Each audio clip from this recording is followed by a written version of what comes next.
World Pro Racing, where sim racing becomes real.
Senna was a god. No one could even dream to follow him. I'm from a very humble background. The role of women at that time were really difficult. It's just so dangerous. You're risking not only your life, but also my life.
World Pro Racing, where sim racing becomes real.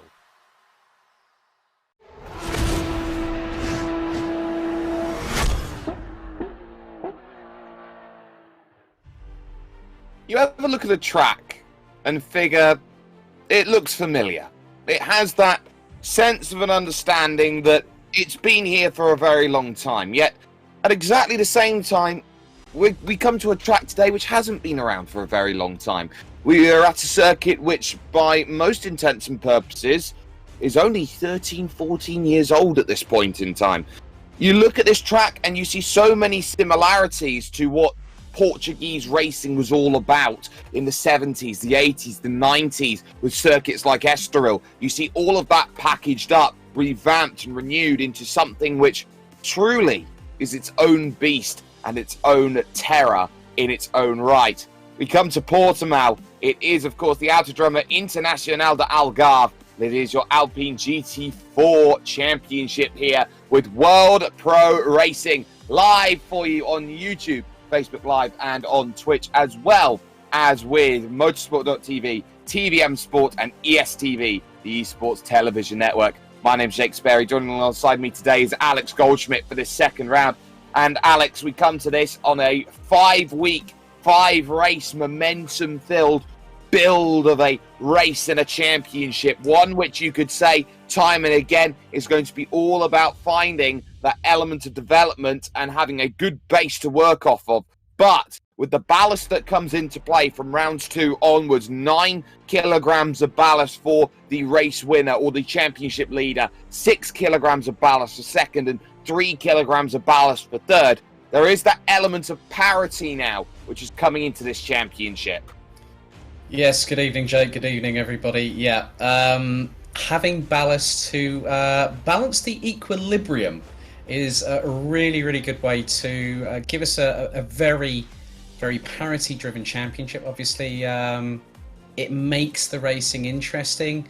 Spinelli is the first one to have the full 9 kilos, but for being the race winner last time out, it's going to put the cat amongst the pigeons, and it's something that adds a nice new twist to this story, which is only at the second chapter out of 5. Obviously, yeah, I'm really excited about it, and obviously I've visited the Cartodromo Internacional do Algarve, which is like literally you can see the Autodromo right from it, and to understand how many different twists, turns, elevation changes.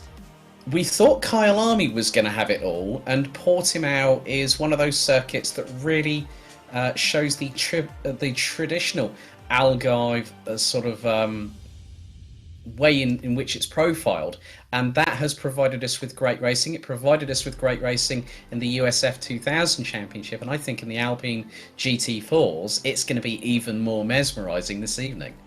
I definitely think it will. We've got a 2.89 mile circuit, or 4.65 kilometers around this place. Some very, very aggressive turns out there. Turns which you don't traditionally get to see in terms of track design, and you don't often get to see in terms of what you would call the traditional base of tracks you go to. But this is the sort of track you look at now, and you go to Autodromo Internacional do Algarve, and you look at it really, Alex, and you say, as we move over right now, look at practice going on at this stage, it's really something that you'd say, you look at, and this has all the makings of a legendary circuit with legendary corners, and all it needs is time, and I would say a little bit more of a get up and go, and it's right there amongst all of the great named tracks that will be out there.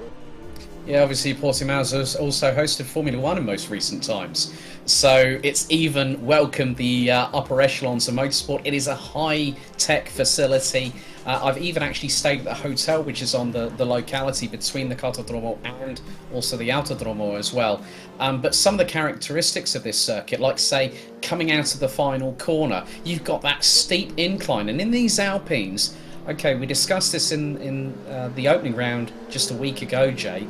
But the thing is that, okay, the 248 brake horsepower from these turbocharged engines isn't going to amount to anything. So again, Portimao is a momentum-carrying circuit. You've got to really be precise, committed, and have what they like to say in professional wrestling, intestinal fortitude, in order to put it all on the line.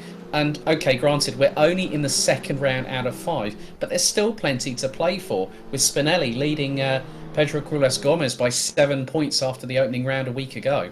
And there you can see just how difficult it was there to go through that next right-hander at Samsung. So tough, over the crest, up and down and all around, as we take a look at Alex Trahorn out there on an outlap here in practice, descending down the hill out of the Portimao corner. That's the most northern point on the circuit as you make that charge down the hill. This next left is so tricky. Rise up off of the exit, and then you've got that descent into Sagres corner here. This 180-degree right, and you'll find here today with the profile of this circuit that although this is going to be not necessarily a endurance style race really, Alex, it's going to be all about the management of the left-hand side tyres over the course of this race, because you've got that long sweeping corner at Galp, you've got Sagres, you've got Samsung, of course Primera into Lagos.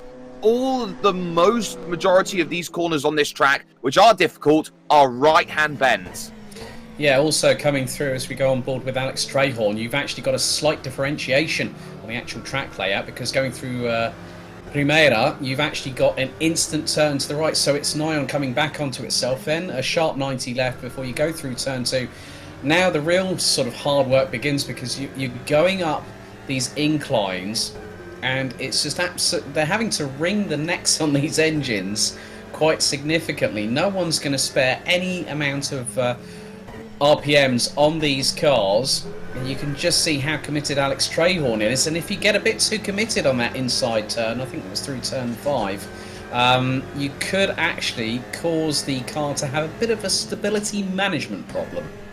And that stability is very difficult here in these machines. Very easy to loop the rears around, and we saw that a little bit, of course, at Kyalami as we crest up and down the hill through that very wicked roller coaster style left-hander of Craig Jones. You won't necessarily feel it as much in the sim, but that is a G-force carrier as you descend down and up. It just wants to force your head down pretty much into the seats of your pants as you try and go through that section of corner. And you know, this is a track which is built for a number of races. You look at this is an FIA Grade 1 establishment track. It means you've got a lot of runoff area in a number of places if you do make mistakes. It means that you have yourself a lot of corners which are conducive to being open style corners instead of closed. They are built for overtaking and not necessarily built, say, how they were a little bit earlier on in track build design, where you just build a track which looks kind of cool and has these very difficult and challenging corners. These are corners which are designed with racing in mind. Yeah, very much the case. Alex Trahorn, fastest in his free practice session, a 1:53.394. He was fastest in Sector 2. Alessio Spinelli rounds out the top 2. Current points leader with 42 to his credit. 35 for Pedro Cruz Gomez, who actually finds himself in 4th position. As there's Casey Lagarde. He's running pretty well at the moment. 1:54.157 for the number 69.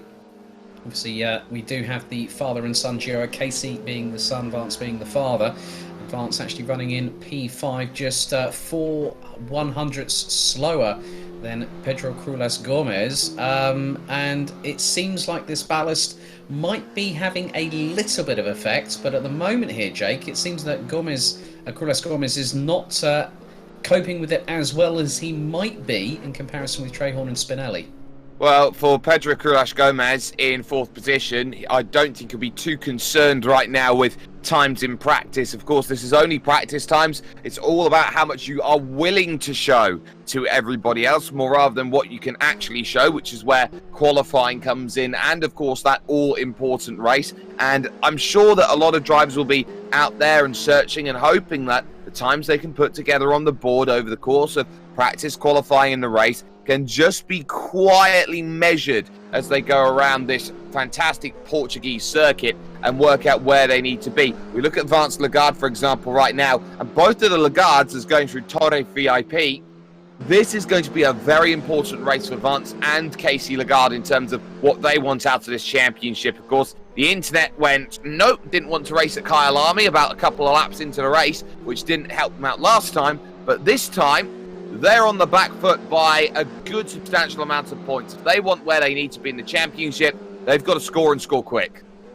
Yeah, along with Vance and Casey Lagarde, who scored 2 points at the season opener at Kyalami a week ago. Darrell Russell also equal on those points, and that's between 13th and 15th in the standings. And then there's 14 points up to the 12th place driver, and that is Anton Valle Gonzalez, who is currently rounding out the 14 strong, just under 4.1 seconds off in free practice. We've got a couple of drivers that are not here tonight. We've got Giuseppe Gnazzo and Samuel Rasoul. So those drivers have said that they are unable to make it tonight and will be back for the next round, which will be at Adelaide in just 7 days. So yeah, Vance and Casey Lagarde have got some work to do tonight, but who knows what might happen. But they're showing good pace in qualifying. Both of them, well, I mean, Casey Lagarde is just under 0.77 of a second behind Trehorn, and that's just in free practice. What have these two drivers got in store in qualifying is the biggest $64,000 question I want answered right now. But unfortunately, Jake, we're going to have to wait for it. We certainly are, and of course we find ourselves in the very, very south of Portugal at this stage with this Portimao circuit. Of course, we're not too far away from all of the work being done in and around, but they know what they need to do here in this race, and that is to be nicely calm and committed through their practices and their qualifying. As we talk about this car being a momentum-based car, of course, to make sure that you get everything nicely sorted, because it doesn't have all the power that you can compensate with by putting power down and having that ability to run up through the speed. If you make a small mistake, it is compounded, and compounded heavily around this place, especially through that opening sector that we've just seen Alex Trehorn go through. Look how high those yellow anti-cut curbs are as you go through that opening sector of the lap. You definitely have to be at some point aggressive with them to get the time out of the track. But too aggressive, you're popping yourself up on two wheels. You're starting to be a little bit too concerned with the way that you go through. And that's going to be that bit of balancing that will need to be done over the course of the racing. How do you manage the curbs around Portimao? Yeah, that's definitely a question that the drivers are sort of asking themselves in this free practice session, which has just under 3 minutes to go. Yellow out in sector number 1, but Alex Trehorn. I think we've also got some people in the chat on the YouTube channel, so a big thank you to them. Someone's been saying, yep, Team Racing Dad. Well, it's got Racing Dad emblazoned on the driver and passenger door panels of that car, and there's been a general consensus. There is going to be no private qualifying of 5 laps per driver now, Jake. We will have a full public 15-minute qualifying session for all future rounds of this championship, which will be really good for us because we'll be able to see it and call it as we see it. We certainly will, and I'm sure that these drivers will be hoping that is a very good opportunity, especially here today, because you talk about these sorts of championships, an open qualifying or an open style of qualifying, and the one thing that these drivers will be looking at over the course of the work that they've got to do in qualifying is that long front stretch. Of course, you talk about draft, it's very important. You got that run, of course, to 6 over at Torre VIP, and you would say that although it's not the biggest thing in the world, you get a run through gallop onto that long front straight, you've got yourself an extra 2, maybe 3 tenths in the bag, just heading your way down to that Primera chicane. Yeah, very much the case. I mean, it could even be as high as maybe 3 to 4 tenths, depending on how good a run you get out of turn 15 at Galp. But yeah, we'll probably see quite a bit of that whilst drivers jockey for position. Alex Goncalves exceeding track limits ever so slightly there. I think that was going through Samsung in turn 8, and now going through into the left at 9, known as Craig Jones, before the double right at turns 10 and 11. It just really gives an indication of how much these drivers are having to work. We thought it was difficult enough going through the S's at Kyalami, but now going through like Samsung, through Craig Jones, you know, you've got a very, very distinct steep incline, and there you see Alex Goncalves nearly losing the back end, really clipped the inside apex curb going through what was turn 13 before Sagres, but That just shows how hard they're pushing, but still Trahorn leading the session. Spinelli just over 0.2 adrift. Casey Lagarde rounding out the top 3, and they're covered by just under 8.5 of a second. So a good bit of closeness in terms of the session itself, Jake. And yeah, we've got some new drivers. We welcome Jon Dix with us. He was in the USF 2000 Championship. He's currently P6, and there's the checkered flag out for free practice.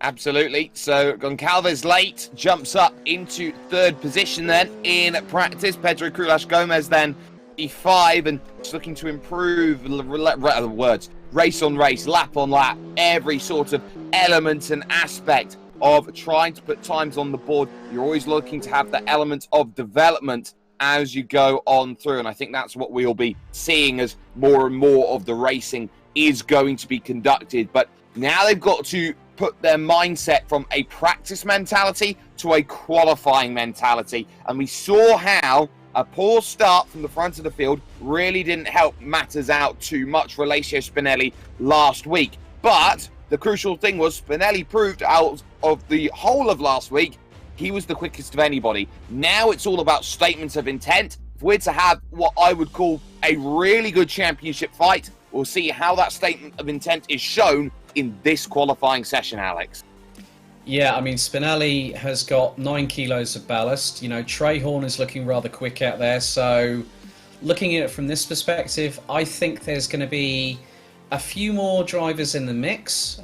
You know, Casey Lagarde showing pretty good pace within 0.9 of a second at the end of the session. Goncalves up there as well.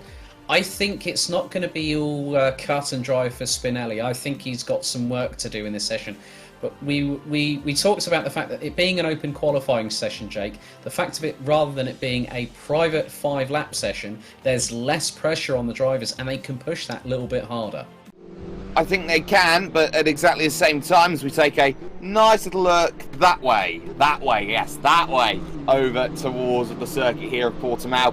You look at this in terms of qualifying, you also have to be careful about the drivers around you. You have that ability to have your lap balked by someone else, despite how expansive this circuit is. You have that opportunity to not get a good run through a corner and then you put someone else's lap in jeopardy. It's another little case of, okay, we might be in a bit of trouble here if we don't quite get the good run that's needed. And of course, with 15 minutes qualifying, if you don't get a timing on the board early, you're under that pressure, under that cosh really to go, oh, it's not quite the way that you maybe wanted it to go. And then you're putting more pressure on yourself to improve that lap. And also one of the other things is track position, because you know, if you decide to leave it a couple more seconds before you exit your pit box in the garage, that could make all the difference, because then you might be able to strategize and go, yeah, I'll leave it another 5-10 seconds. They'll be looking at the track map, seeing what the other drivers are doing, and maybe see if they can get themselves into a window of opportunity where they can really, really maximize that potential of a fast lap.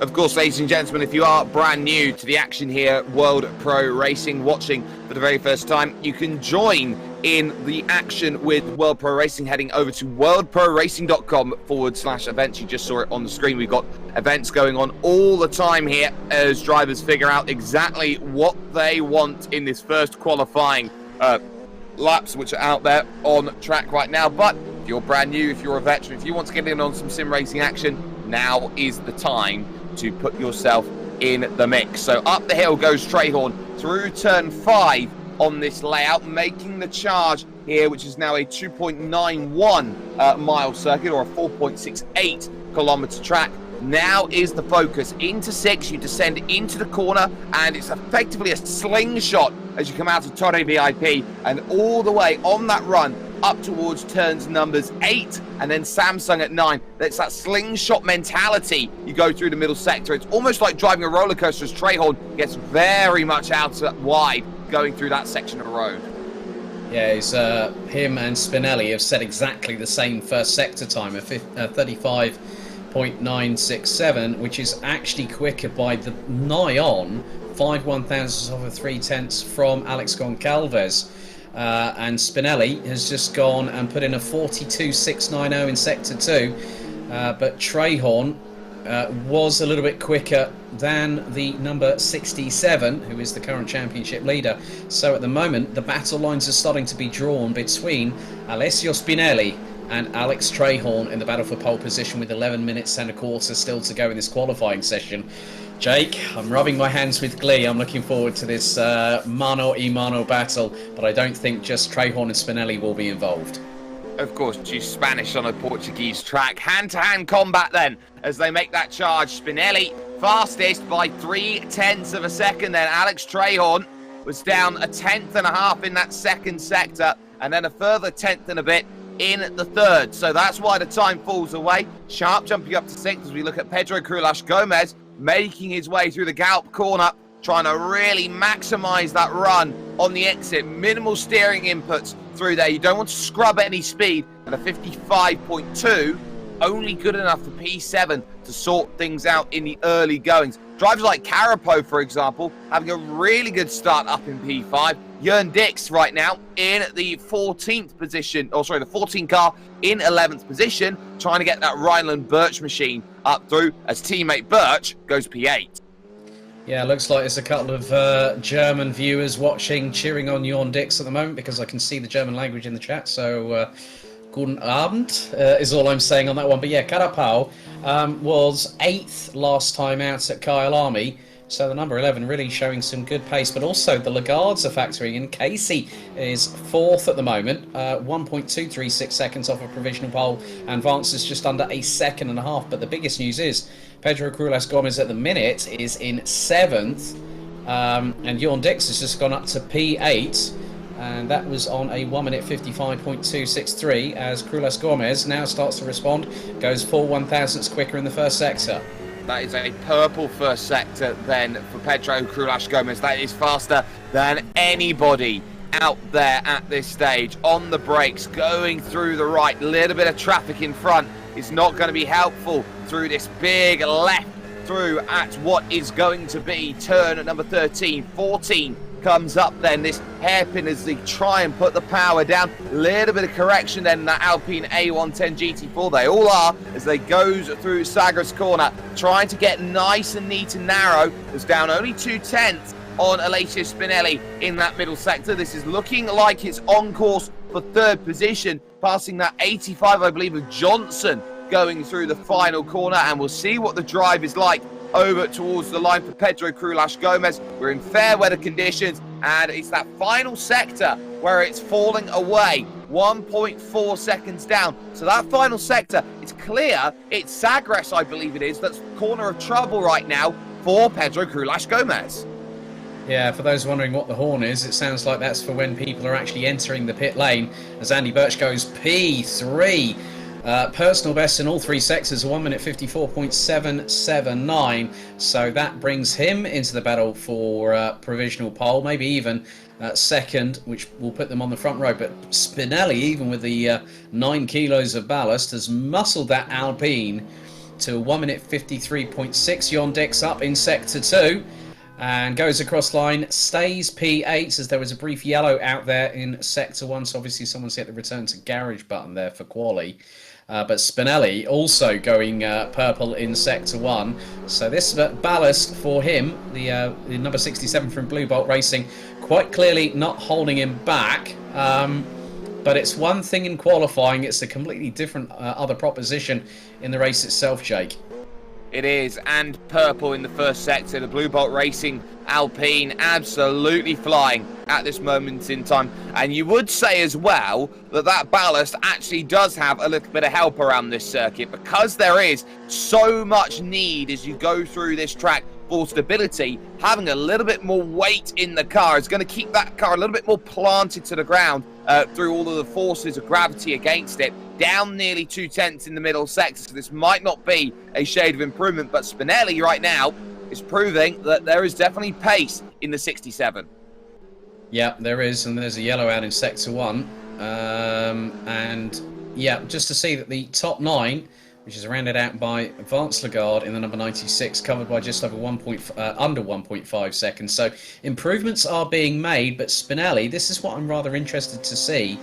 how close he's going to get to his fastest lap time, and that's 1 minute 54.005. So Spinelli might be probably prudent here, Jake, to maybe go in, get a fresh set of tyres onto that car, and then get back out there and see what happens. But Trahorn has gone to within 84 thousandths. He was 3 tenths down in sector 3. If it had been another tenth, he would have been on provisional pole.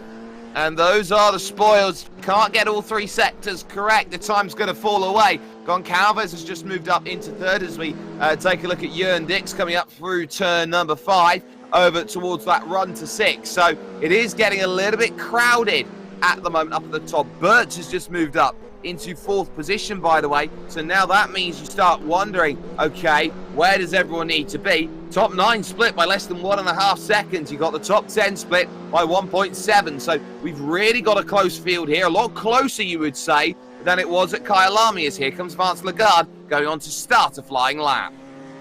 Yeah, the closeness of this championship is what is really bringing a new dynamic, as Vance Lagarde lights up the rear tyres and the car goes sideways ever so slightly to the left going through Portimao. You can see how hard he's hustling that car now, having gone through what will be Lagos and now going through into the further part of the circuit. So Vance Lagarde trying to push that car, and it goes front axle up into the air. And that's one of the interesting things about this circuit, is that you can actually push it so hard, Jake, that you can actually get all 4 wheels up in the air, and that can happen at several points on the circuit, and one of which is what Vance Lagarde is coming up to, as he's just gone and done a personal best in sector 1.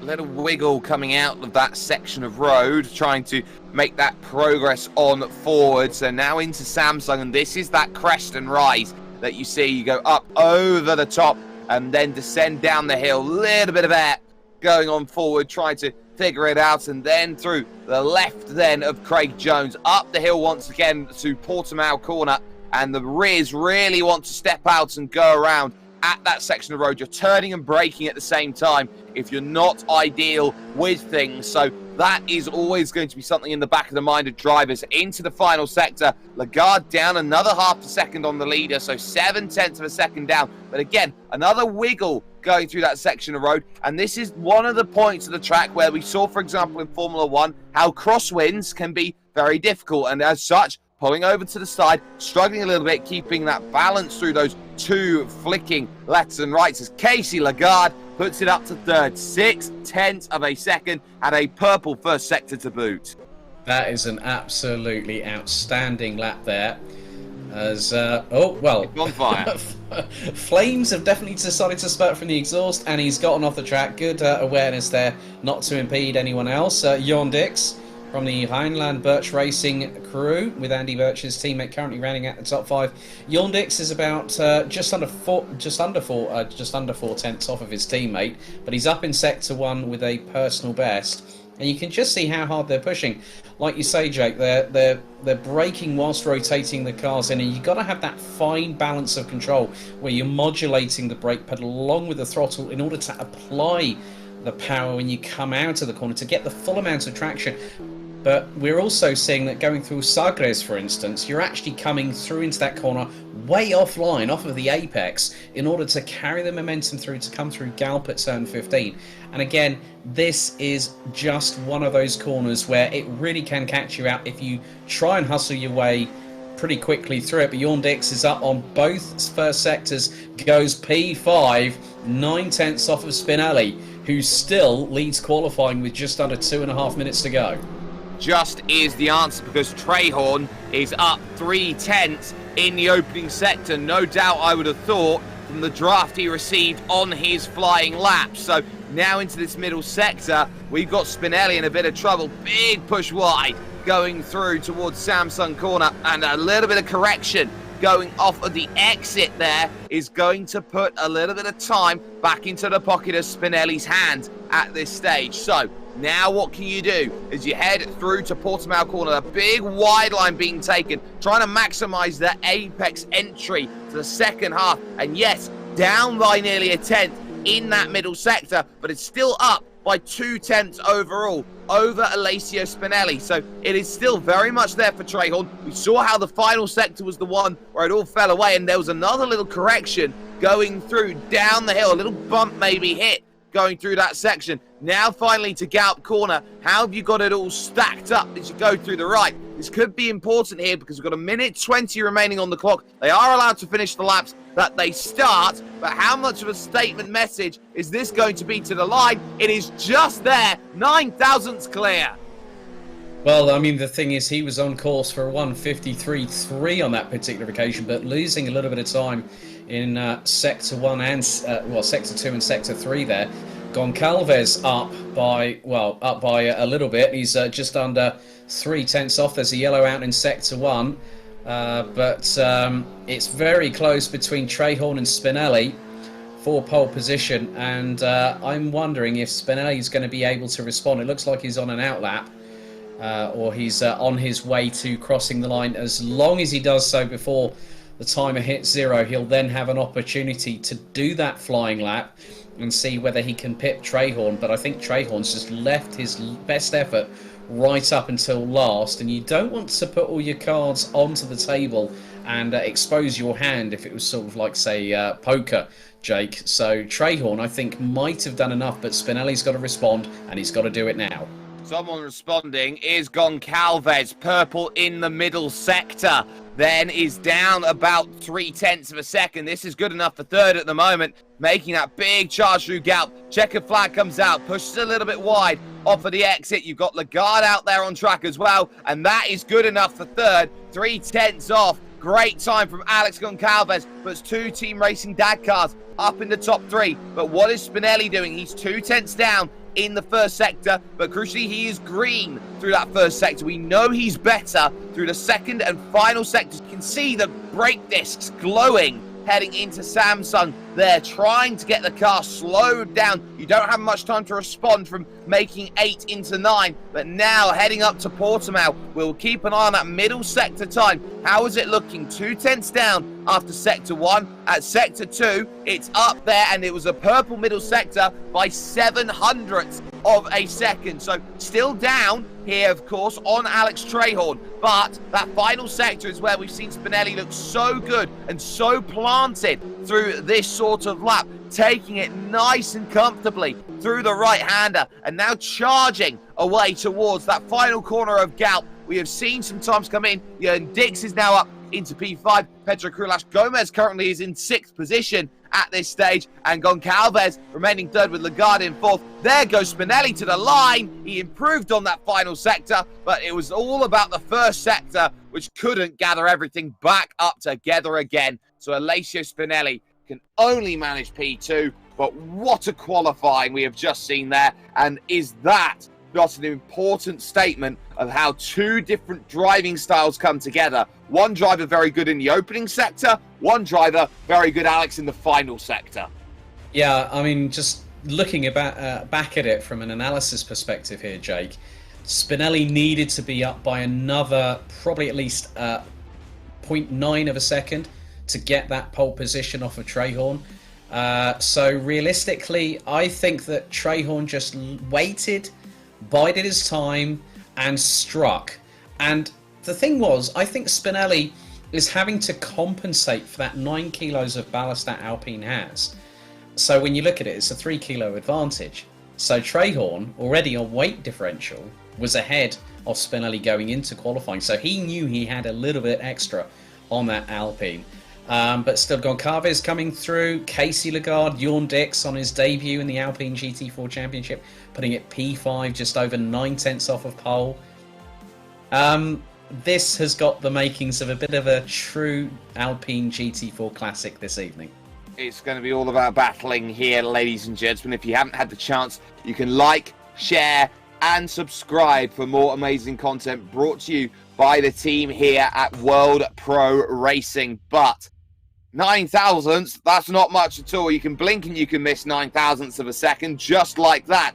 But we now take that focus towards the race, and they've got a really long run here towards turn number 1, and it is a heavy braking zone down at the Primera chicane, you could say, at this point in time. Also, this is going to be the prime place to get moves done here today. And really, Alex, when you look at it, the best place I think drivers are going to be looking at to try and pounce, it's going to be on that opening lap. Yeah, I think Primera is going to really give opportunities for those that might be a bit bold and brazen going through the outside, because for the next left-hander, that gives you the inside run. So if you get a really good start, you manage to power past before Primera, you're good. But if it's side by side, expect some door panel rubbing, Jake, is all I'm saying. Well, we know that these drivers want to go out there and be aggressive. How aggressive, though, is the real point of contention. We know the gap at the top of the championship between Krulash Gomez and Spinelli is up there, of course, at 7 points overall. Every driver who does make their way to the start, they get 2 championship points put in the back pocket. Call it a premium for being out there and racing with World Pro Racing here today. But it's now how you deal with those points. Of course, you get 35 points for a win and you stack those on down. But also, you get those points, for example, for being the most consistent. You get points, for example, for leading the most laps in this race. There is a lot of advantages out there for being out in front and being fast. Indeed it is, and it looks like, well, we're going to head to a short commercial break, so stay tuned for the race start of the Alpine GT4 Championship here at Portimao, here on World Pro Racing.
And welcome back, ladies and gentlemen, to the World Pro Racing action that we got here today. The Alpine GT4 Championship in full flow at this moment in time. We just find ourselves a couple of minutes away from the start of racing action. Jake Sperry, Alex Goldschmidt here to bring you through all of it. And Alex, really, now this is where you start to feel those nerves. You've got a little bit of a warm-up session that goes in about 5 minutes to get those final tweaks in on the set to make it happen. And then you're in full race mode. You know that you don't have any real opportunities to sit back and relax and, you know, have a fun time of it. You've got to go out there, you've got to race, and you are racing for points. And crucially, you're racing for opportunities out there as well, because with more points comes more opportunities to get closer to the title.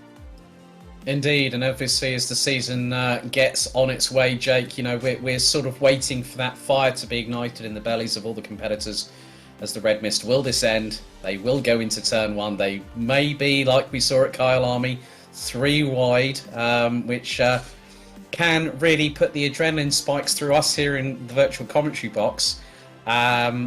So the biggest question I need to sort of say here is Spinelli going to have a bit of a clanger of a start like he had last time at Kyalami?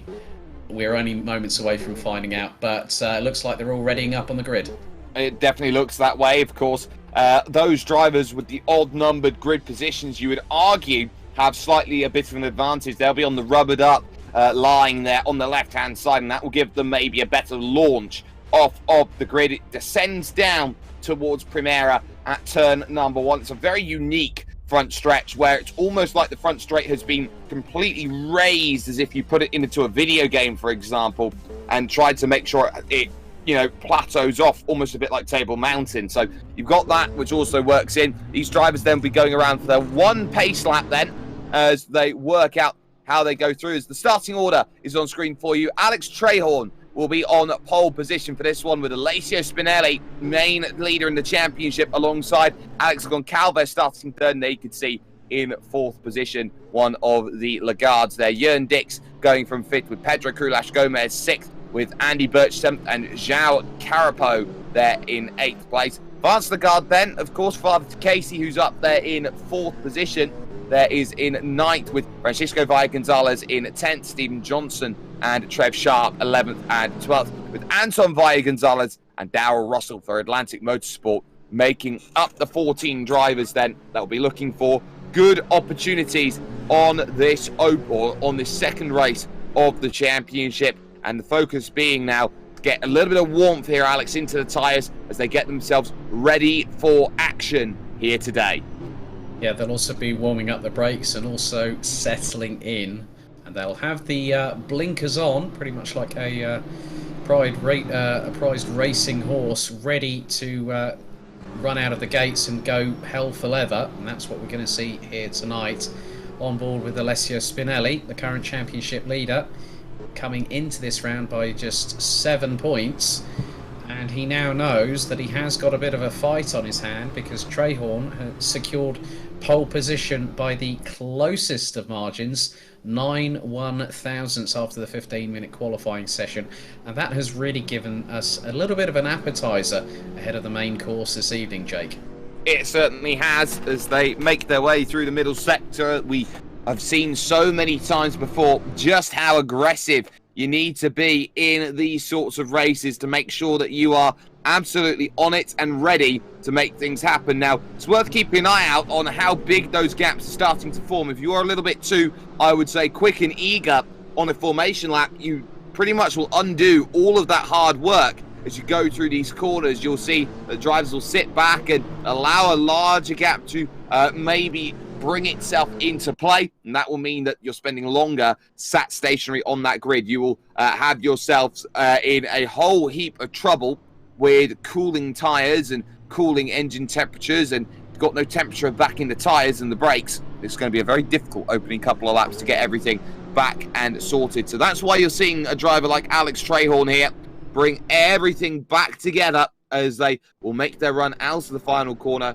and up the ride towards their grid stalls here on this wonderful Portimao circuit. Of course, these drivers all understand that they are playing for the championship, and they'll be doing so, of course, for the next 3 weeks after this. So there is still plenty in the offing for them. Trehorn hitting the mark then will be with just how aggressive their 4th position there of Lagarde was looking for that mark. You can see Spinelli's just a little bit over the mark, so he's going to have to try and bring that one back a little bit for fear of that start not being ideal. Looks like just okay on the line, so we'll keep an eye on that, see whether there is going to be any form of penalty of the like for Spinelli for overshooting the grid stall.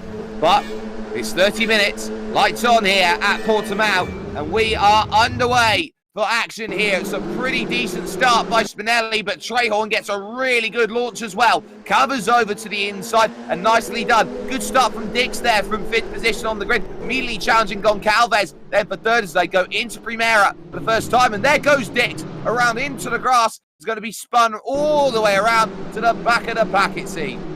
Yeah, possibly a little bit of contact between him and Casey Lagarde, I think, because the way that Jorn Dix got an absolute rocket ship style start, that really, he put himself around the outside. Andy Birch now up into P5, well, in P5, but you can just see now Steve Johnson up into 7th position, so Jorn Dix now starting to come back, and Vance Lagarde is actually at the back end of the field, along with, as it's 2x2, going through Torre VIP at that particular moment, and that's with the likes of Johnson, Sharp, and then you've got Carapau in the number 11 battling away for 8th and 9th place.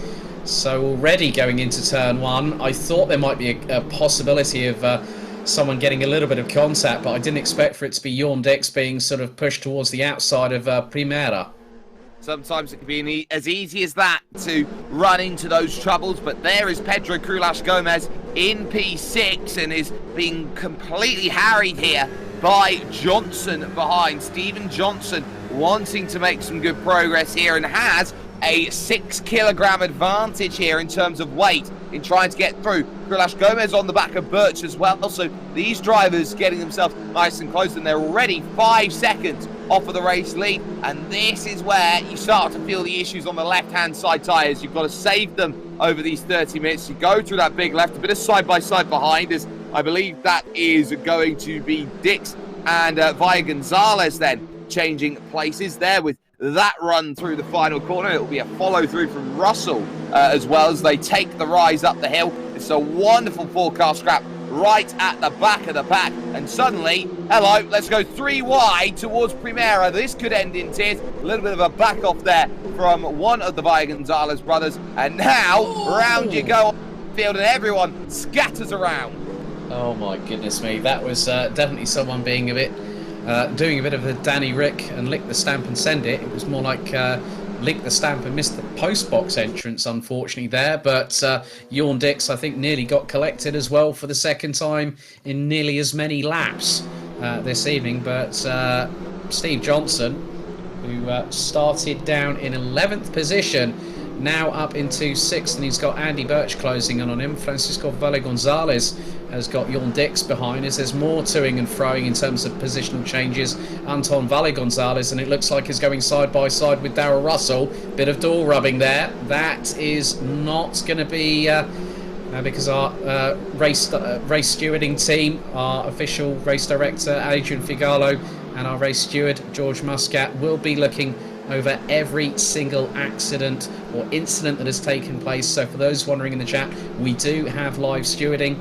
Adrian Figalo actually credited by the FIA, so he has done a multitude of events. So any incident, no matter how big or small it is, will be looked at and will have the appropriate action taken against it. There is Alessio Spinelli behind with no ballast on the car.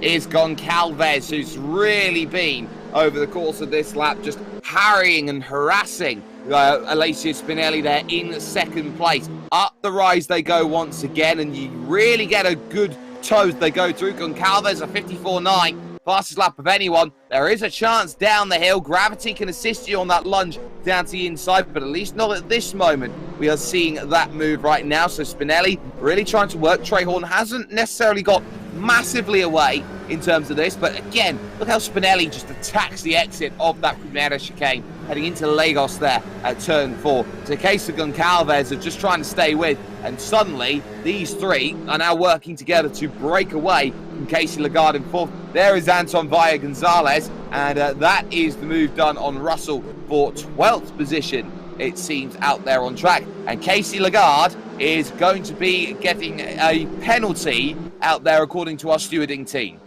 Yeah, drive-through penalty for the contact with Jorn Dix. So Casey Lagarde's hard-working qualifying has now been pretty much unravelled. So that will be a drive-through penalty. And that is one of the most excruciating things that you can have. And that is for an avoidable collision in the words of race control. But Trehorn still leading the way. Spinelli and Goncalves, I must be honest here, Jake, are keeping the number 15 rather honest. And Spinelli is at some points on the circuit seeming to have that additional turn of pace as Johnson is closing on the back bumper of Pedro Cruelas Gomez. Because now that becomes the battle for 4th position, because within the next couple of laps, Casey Lagarde will have to pit the number 69 for that drive-through. Yeah, no surprises there. Of course, the penalty comes in. It has to be served. Darrell Russell right down at the back in that scrap. And there is Lagarde in the Matrix Motorsports Alpine going through then that final corner. All-important final corner out on this circuit. Galp and making that run over towards the line. Is not going to take that run into the pits just yet, but we'll decide to try and serve that a little bit later on. But it is giving that run to Pedro Cruelas Gomez, who will be thinking about how to make the move down on the brakes on the inside. Is thinking every stage of the way the inside is the right way. It's a little bit pinched up on that curve, little wiggle as they go through from Lagarde, and suddenly that move isn't quite on at that chicane. You really do need to be alongside. Speaking of alongside, there's Jörn Dix trying to get it done, and there's the contact going through, just about holding it there. I believe it's Francisco Valle Gonzalez, potentially Anton. Yeah, that's Francisco that had the coming together with them, and they're both side by side once again, and this is going up the hill. Jörn Dix to the right, Francisco Valle Gonzalez to the left. They're now going into the next left-hander, which will be Torre VIP, and Jörn Dix actually being let through on that particular occasion. So whether that was a bit of sportsmanship there from Francisco Valle Gonzalez. And now Jörn Dix has got the number 21 of Trev Sharp just up ahead in his crosshairs, and that will be for 8th position. But the way that Jörn Dix is actually attacking the curbs, that car is nearly doing a bit of a Knight Rider style. 2 wheels up into the air. And he's got to be careful with that, because not only can you cause yourself problems with the tyres in terms of degradation, but maybe if the car comes down a little bit too hard, that could knock tyre pressures out of sync. It could, and also you get that extra added bit of grip when the tyres do come back down onto track, and it's very easy to spin once you effectively cock the wheels up into the air like that. So now you've got to be very, very cautious about the way that you go through. There is Jörn Dix in what is going to be 9th position right now, with behind Valle Gonzalez and Vance Lagarde on the recovery here back through the field. So that's going to be all about the work that is being done then for Dix on the recovery here, as into the pits then comes Lagarde, and this will be for that drive-through penalty that we were keeping our eyes out on. And this is going to be a long pit lane as well, which makes life incredibly more hurtful, as Jörn Dix once again is going to have a little bit of side-by-side action. Valle Gonzalez thinking about the outside line, little wiggle there under braking down the hill for Jörn, but able to just hold it together on that run.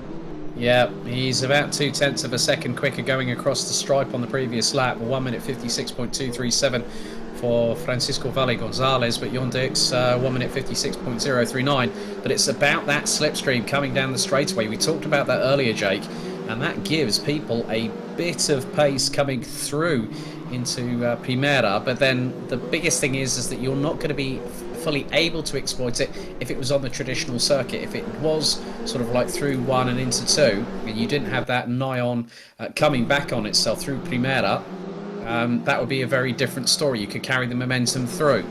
However, this is a bit of a bigger challenge for the GT4 cars, as Anton Valle Gonzalez going into battle with Carapau, Joao Carapau, and nearly hits the rear bumper, nearly a little bit of a love tap from behind, but managed to hold on to the brakes long enough in order for that to not happen.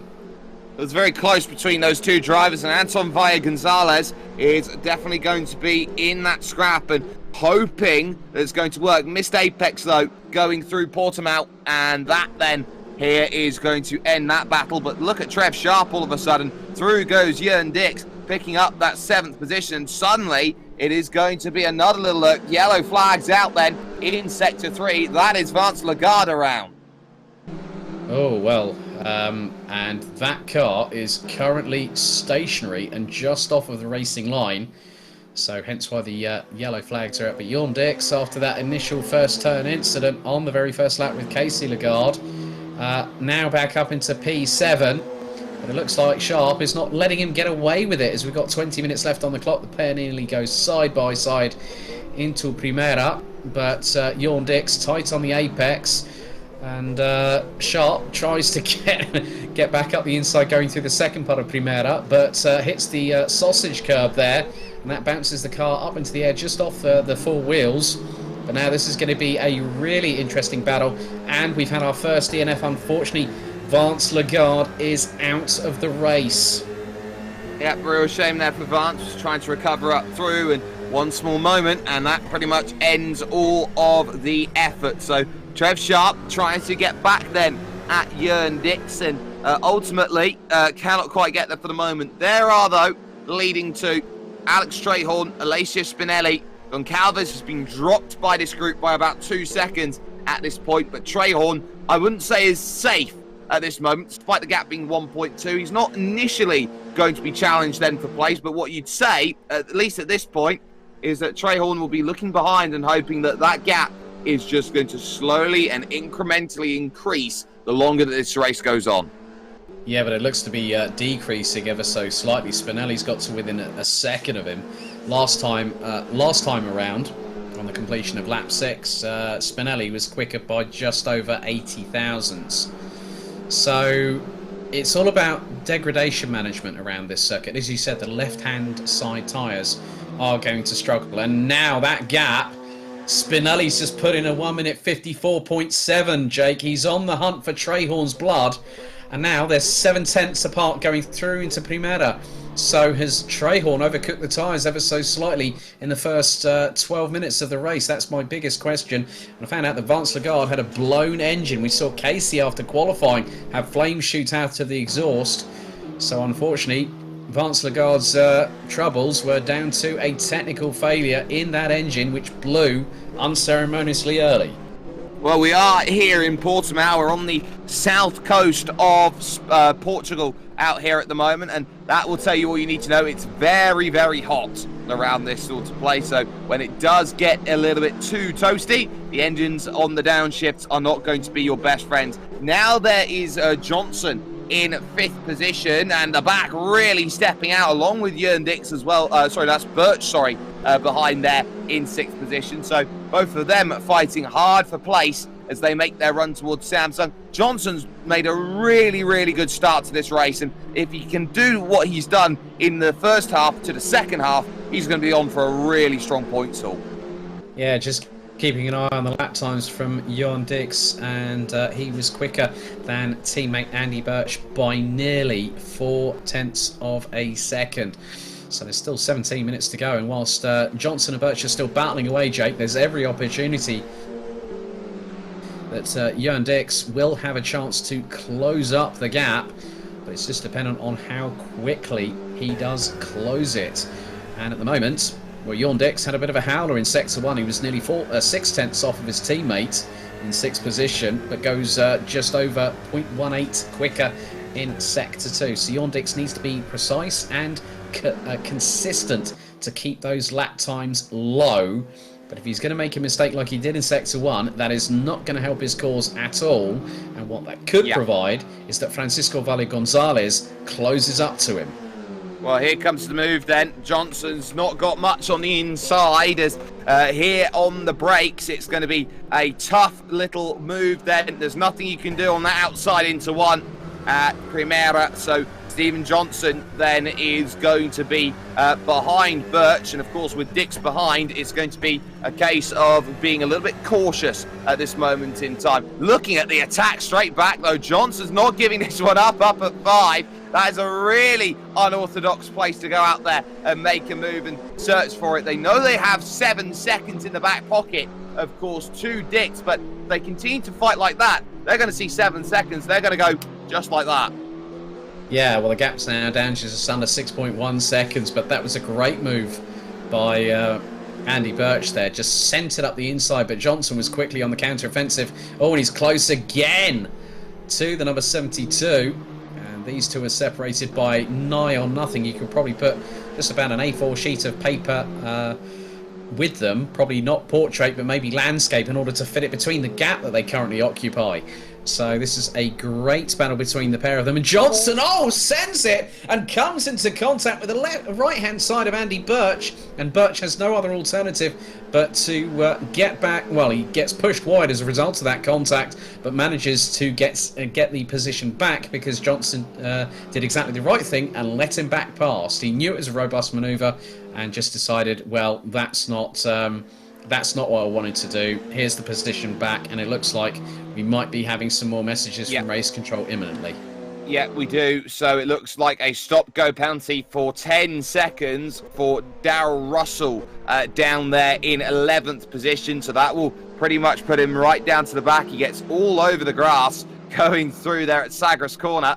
That's going to allow then Vaya Gonzalez straight down the inside. Thank you very much then for that one. So not ideal in the slightest, but at least we've still got some great battles here. Birch has done well to hold off then Johnson over the course of this opening sector of the lap. We've still got the top two out there fighting with 14 minutes to go and under at this stage as Russell is into the pits. Alex Trehorn, Alessio Spinelli. Spinelli's not been able to break inside of about 0.7 of a second for the laps that we have been keeping an eye out on this battle, Alex. And what would you say Alessio Spinelli's trying to find and needs to do over the course of these laps to really put, I would say, a measured amount of pressure, one which you would actually feel does something to Alex Trehorn and the mentality of how he's driving?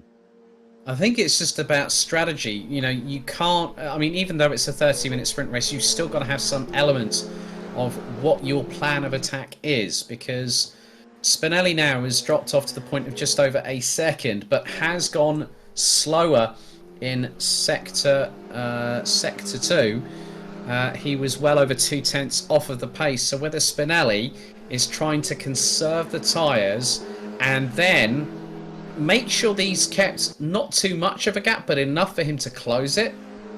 And so if Trehorn's going to pump in the lap times that he's doing, he's currently in the 155.1s. Spinelli did a 154.8. So Spinelli looks to be doing a bit of mid-management. But Trehorn has just responded and put his fastest lap of the race, a 154.9, and Spinelli a 155.0. Yeah. I think it's going to be a tall order for Spinelli to try and attack because he's got more ballast than Trehorn. And Trehorn knows that this advantage is going to help him. But then when we come to the end of this race, Alex Trehorn gets 9 kilos of ballast added in addition. So it's based on the race results. So that could put him and Spinelli level pegging on 15 kilos going to Adelaide in a week's time.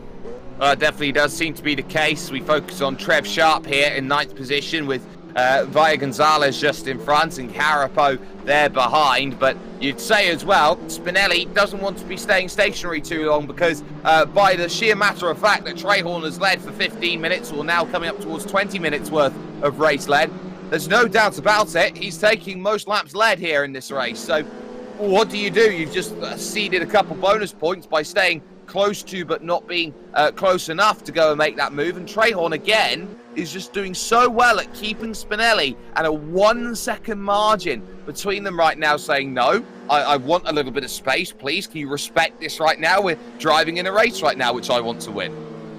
Yeah, but then saying the word respect and saying that to another racing driver will never get listened to. That will be in one ear, out the other, and we both know that. So, yeah, I think just the way that Trehorn's just managing it, he's making sure that he's doing exactly what he needs to do. And sometimes when you're at the front of the field, it's not always best to look at what the other person is doing behind. Only when they get up close and personal, as, Trev Sharp has a bit of a run wide. That was going through the exit of Samsung, now into Craig Jones as they head up towards Portimao. So Trev Sharp nearly had a moment that could have allowed João Carapau to actually get past in the number 11. So, yeah, I think... but again, I've just seen the gap dwindle. Spinelli was about close to half a second off of Trehorn, and the gap has now started extending. So Spinelli's trying to use that second and third sector to his advantage.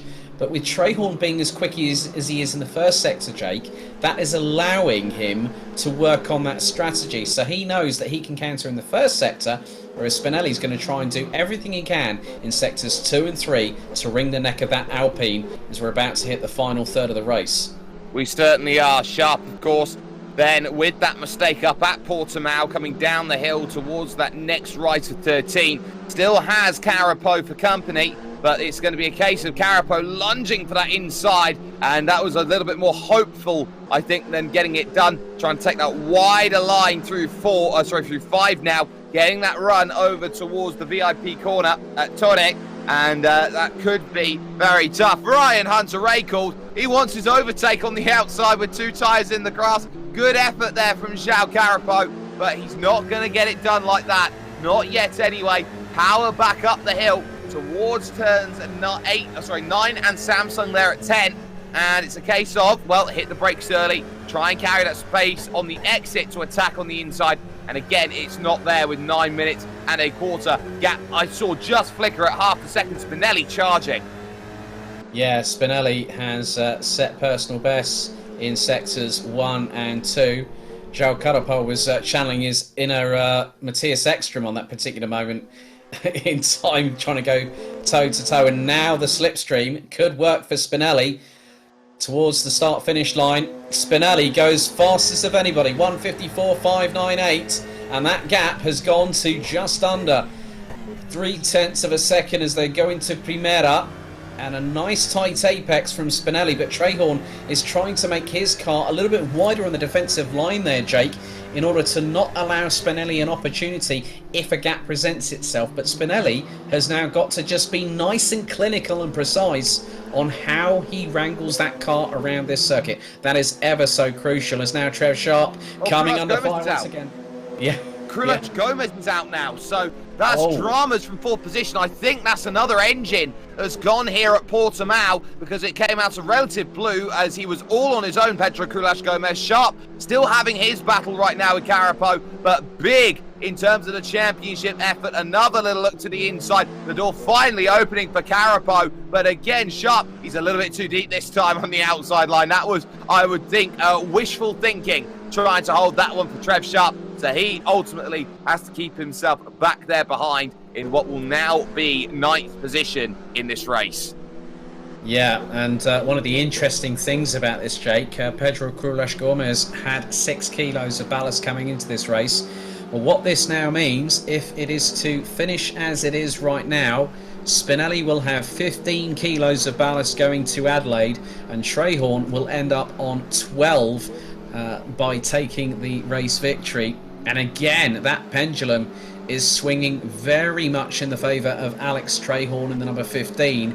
The gap was close to within 0.3 of a second just about 60 or 90 seconds ago, but Spinelli again closing it up. It extended again to 1.1 seconds, so it really is a case of what is happening here, as Jorn Dix has started closing on Steve Johnson, and the gap between them now is 3 seconds. That's 4 seconds gained by Jorn Dix over the past 5 or so minutes. It's really impressive right now how that time has been just encroaching in. Confirmation it was an engine blow for Pedro Krulach Gomez then from 4th position at the time. Spinelli looking close within half a second now here on the run towards Torre VIP. And this is where they get onto this point to the track. They get even the Blue Bolt Racing. Alpine then just needs to get that slingshot out of the corner, correcting off of the exit there with that little bit of opposite lock, trying to hold everything together. It's very difficult sometimes to keep it all nicely pointed, but it is that final sector, Alex, where we've seen time and again Alessio Spinelli just seemingly has a little bit of love where everyone else doesn't. Well, he's had a bit of love in Sector 1 because he's gone over 2.5. He's gone close to 2.5 tenths quicker than Trehorn in the first sector.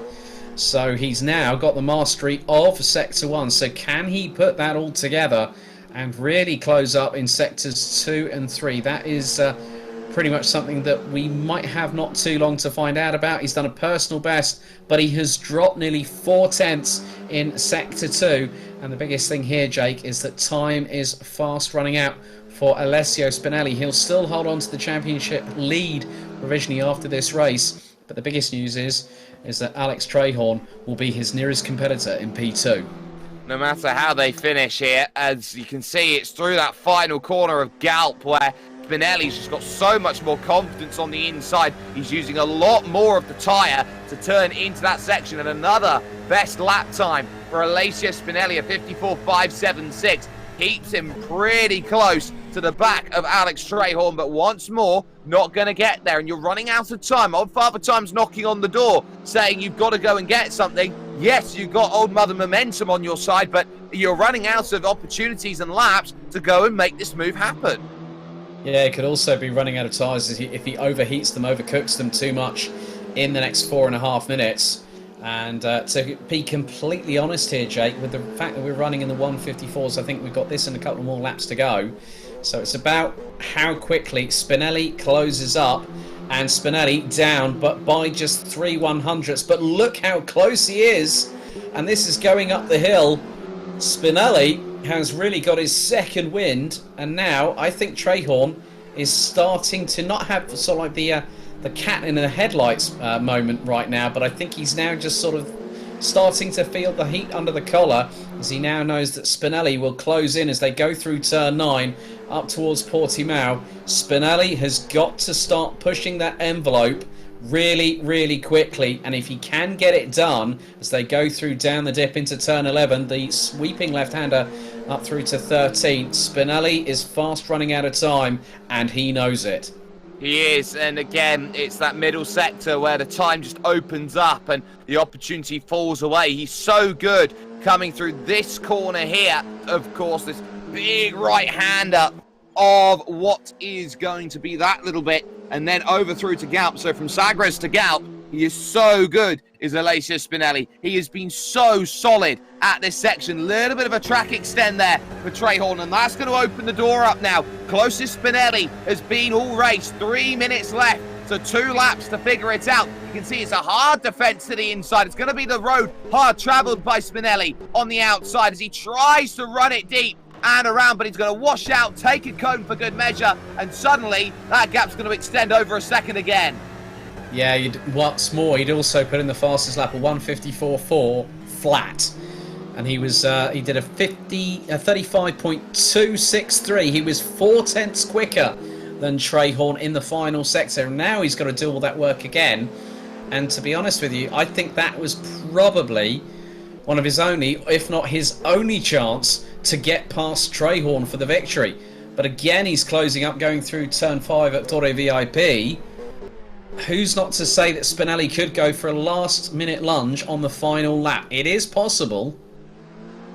Possible, yes, but probability, that's the other question. There's Francisco Valle Gonzalez fighting it out in 7th, defending hard from Carapo, João Carapo, there in 8th position. So as they take the rise, this is another scrap that we're seeing. Gonzalez running wide, and here will come Carapo with half a chance. Not going to be able to be close enough, it seems, as they will make their way on the brakes. I want to point out just in front, as wide goes Francisco Valle Gonzalez. Thank you very much, says Carapo. We've got Johnson and Dix pretty close together. They're half a second now, the gap between those two as they crest the rise. Yeah, so a really, really good showing from Jon Dix. He'll be he qualified in P5, so he's made a resurgence. It's what could have been for Jon Dix, but he's less than half a second behind. It's 4/10 as they go up the hill, and this is where things are going to get rather tight, and Jon Dix will just wait and bide his time. He's not going to push like crazy, because they're going to go through Sagres any moment now and then go through Galp. And there Jon Dix plants it neatly on the apex, runs the car wide to the left, now going through the final corner. I think Jon Dix could have Steve Johnson and have him cleanly if he gets alongside and past him before Primera, as they both go off track coming out of the final corner. Well, Dick's going to go over to the inside. Johnson's got to be careful of this as they make that charge over the stripe. And now towards turn 1 once again. Dick's on the inside. A little bit later on the brakes goes Johnson. But that move is concocted and is almost put done. But Johnson's fighting this one back on the outside as they will make their run over towards turn number 4 now at Lagos. And that is move completed from Jörn Dix. Brilliant overtake at the front of the field. The gap is still 9/10 of a second here as the checkered flag will be out then at the end of this lap. Trehorn with a 9/10 margin, but at the moment he's been good in that middle sector. He's been opening up. You can see it's the contrasting lines through the corners which really opens it up through that section of road. Spinelli is relying on a miracle against Alex Trehorn, a spin of some kind, a mistake, a wobble, a blip, and anything at this moment.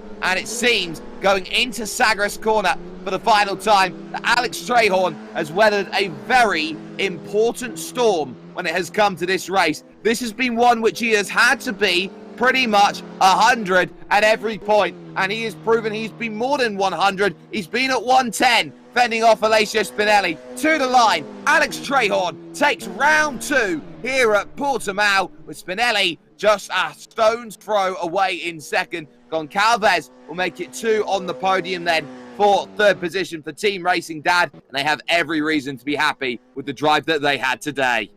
Yeah, the Rhineland-Birch Racing duo. Andy Birch comes round the final corner. He will take P4. Quite a considerable distance back, I might add. But Jörn Dix with the comeback drive of the season so far. He nipped it in the bud coming out of Primera on the final lap, and he will stay ahead of Steve Johnson to take 5th position at the flag after what was a disastrous turn 1.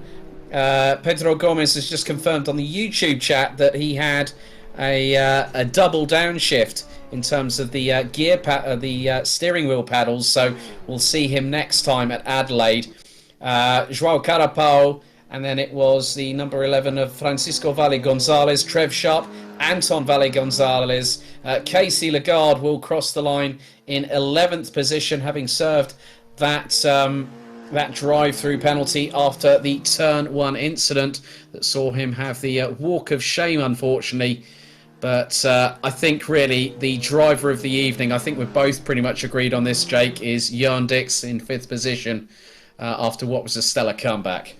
Yeah, that was a great result there from Jörn Dix to make that push through the field and make sure that was a strong result by his standards, especially for a first race of the season. So work very much well done at this stage. But now that you're 2 rounds in the championship, or we are 2 rounds in the championship, we're very much in a firm position to look at this one, Alex, and go, okay, well, this is what's going to be coming up next. This is going to be a very important battle that we see. And now how do you move forward towards Adelaide, which is a lot more different in terms of how you put everything together?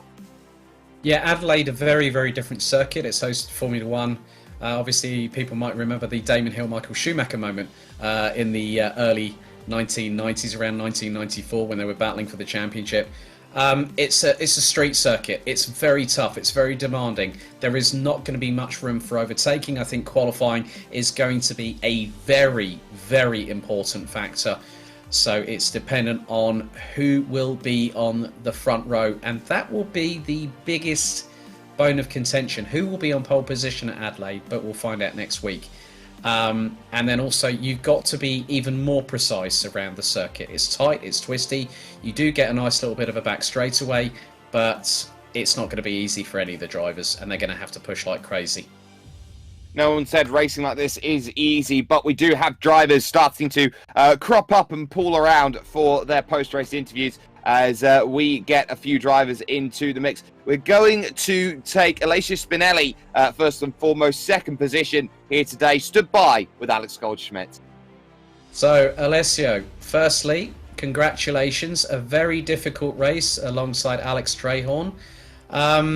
Did you feel that you had more opportunities apart from the one about 3 laps to go for the victory? Hello, everyone. Yes, today it was a little difficult race because this track has some point very impegnative. And Alex, he was fast today. Congratulations to him. Very, very, very good race without any mistake, error. So it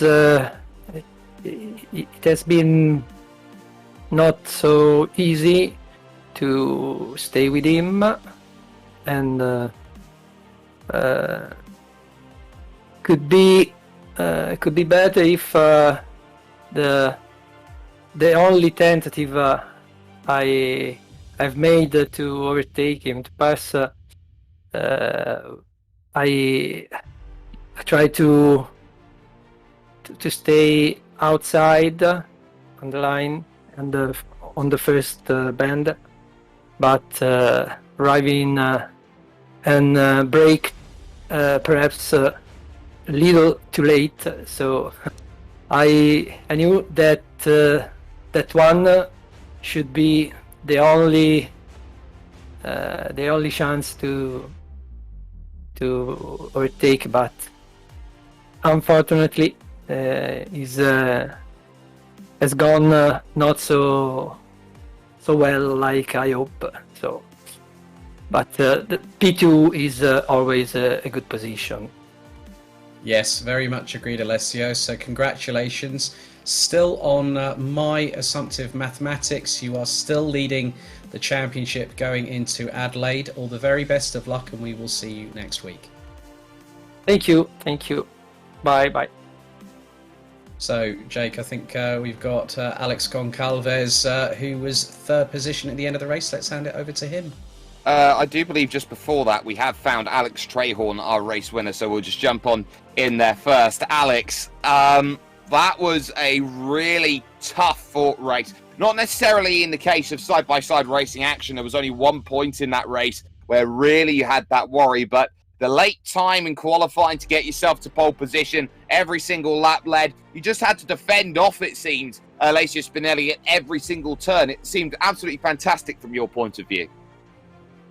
Yes, thank you very much. I'm obviously chuffed with that, but there wasn't much wheel-to-wheel racing, but mentally it was tough because he was always there and he gave me no room for error, and luckily I didn't make any mistakes that I can remember, any big ones anyway, but it still made me sweat, so yeah. Need to open a window now. Well, it definitely was a difficult battle out there, and I'm pretty sure of it. But let's just talk about the different dynamics between how you were driving and how Alessio was driving. It seemed like you were very good in the opening couple of sectors, but Alessio would just gather all that time back up through the final couple corners. In qualifying, I noticed that I had a margin in the first sector. I was, I think, 3 tenths up, but then it slowly came back down, and I only just beat my personal time and only just got pole. So, and through the race I could see he got, worryingly close on the start finish straight, which is probably the best place to overtake. So I'm lucky there was only one shot that he had. So some would say an element of luck, but now you do move yourself up in the championship. P2 definitely at this point. Adelaide marks the halfway point in this championship next week. Really, how are you looking to try and build on this from a very wide and expansive circuit like Portimao over to a street circuit like Adelaide? I'm looking forward to it. It's really tight with the walls, and there's a few curves where you can get airborne and on 2 wheels or even roll over, so it's going to be a real do or die kind of track, and I'm looking forward to it. Well, the floor is yours here, Alex. Shout out sponsors, anyone you'd like to thank. Thanks to my family, thanks to the team for pushing me. We all help each other. Shut up. Sorry, that's my dog. Thanks to my dog. And thanks to my wife for letting me do this. No worries at all. Alex Trahorn, finding out that the 2 things that you don't work with are children and animals then definitely on that list. Alex, you have now found, I believe, Alexandre Goncalves then, who finished off in 3rd position with a quiet drive. Yeah, Alexandra, very, very good to have you on the podium and obviously here with us on World Pro Racing. Talk to us about your race, because we were really, really impressed. A good qualifying session, started P3 and you remained relatively untroubled. Yes, hello all. I'm very happy to be here on a very sweaty P3. It was indeed a calm race. but that doesn't mean that it wasn't stressful. It's a difficult track. It's very easy to lose the car on some corners, especially the rear. And also the car is not particularly easy, especially when we miss the braking point or the apex, because it's very understeery. So it's sometimes hard to keep the car on the proper line. But overall, I'm quite happy with my result.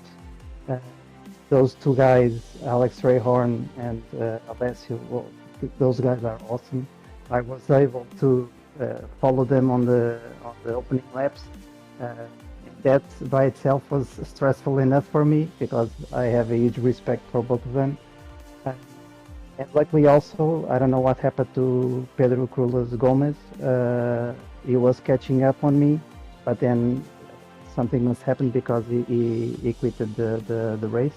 Otherwise, I would have been in trouble. And well, but overall, I'm really happy with my results and looking forward for Adelaide. That it's going to be like Alex Rayhorn was saying. It's going to be a different racing experience, and we'll see.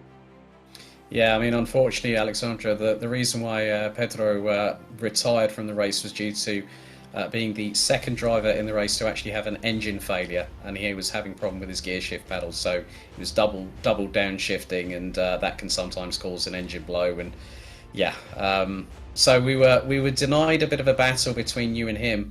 But is there anyone that you'd like to sort of give a shout out to, such as sponsors, friends, family? Yes, well, I forgot to mention on my previous talk that let's not forget that Alex Rayhorn and Alessio were running with the ballast and I wasn't. So for that reason, an even special congrats to them, because I mean that really means that they are awesome. Thanks. I would like to thank the team. Alex is here, and also João Carapau is also part of the team. They help a lot, and of course thanks to the family that supports me on this, and thanks to you guys, because you also, I think, do a great job here. Well, Alexandra Goncalves, thank you very much for joining us, and we wish you all the very best of luck in a week's time. Okay, thank you. Bye bye. So oh, sorry. We both went so at the same time. So I there we know. have it here, ladies and gentlemen. That brings to a close the action that we have brought to you today from the Alpine GT4 Championship, the second round here at Portimao on the rFactor 2 platform.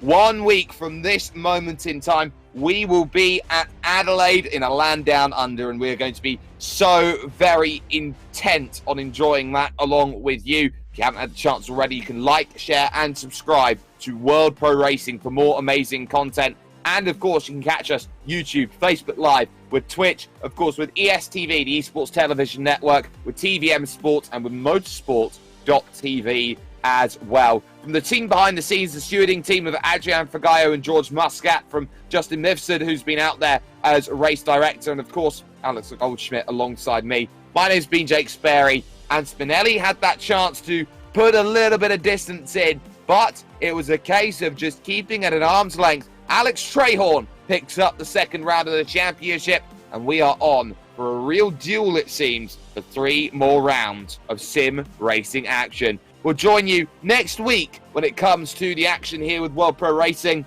where sim racing becomes real.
World Pro Racing, where sim racing becomes real.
Senna was a god.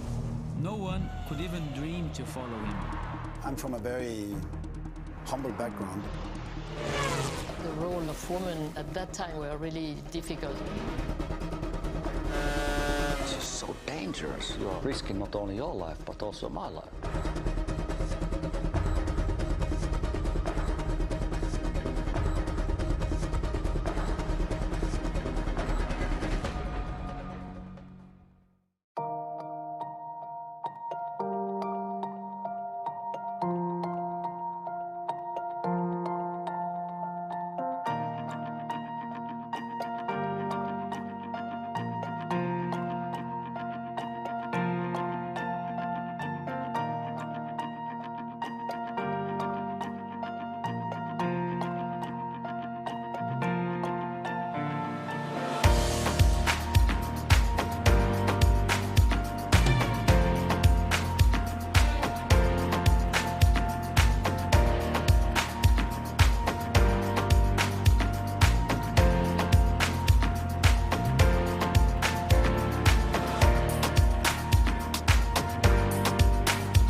World Pro Racing, where sim racing becomes real.